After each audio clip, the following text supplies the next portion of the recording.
Greetings all, it is Gleekon here again with another episode of Lore of Warcraft. We are wrapping up what's happening 5 years before the Dark Portal opens, so stay a while and listen to this one called the Twilight's Hammer.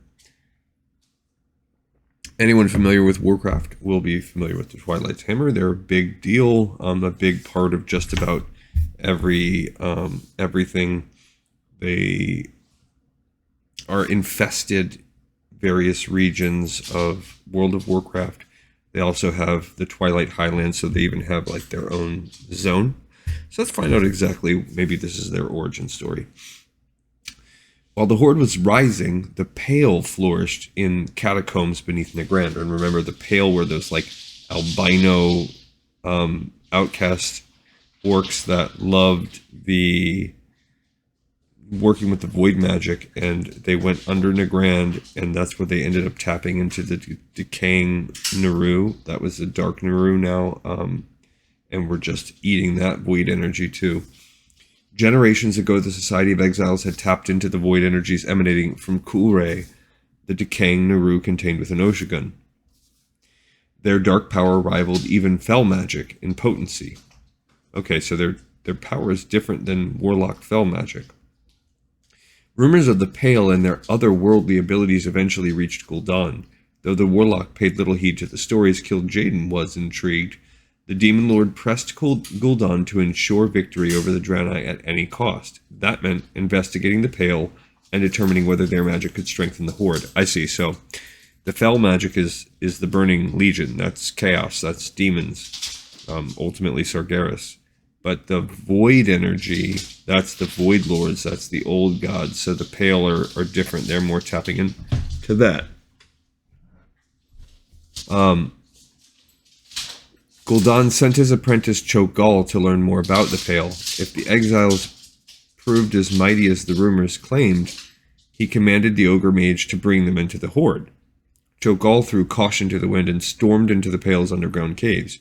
The Ogre Mage expected a fight, but he found none. The Pale did not resist his intrusion.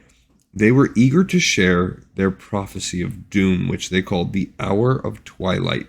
The Pale saw this as a time when shadow would envelop the universe and snuff out all life in existence. Cho'Gall had little interest in this Hour of Twilight. Far more intriguing to him was the Pale's shadow magic.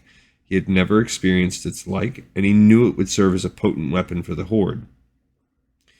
To win the exiles to his side, Cho'Gall used their beliefs to his advantage. He claimed that the Horde was a means to an end, a weapon by which they could bring about the Hour of Twilight.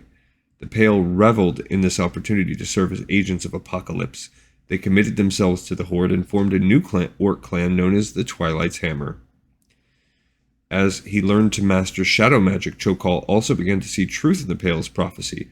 It would take him many years, but the Ogre Mage would eventually devote himself to their quest. Okay. So, we have a new orc clan, Twilight's Hammer. Eventually we know that it's going to be far beyond just an orc clan. What's interesting in this is they're essentially Void Lord, Old God, devoted. They want the same thing, which is the destruction of all life in the universe. And that's why they're saying, well, let's just ally. We want this, we have the same ends. This also shows how Cho'Gall is going to kind of divert himself a little bit from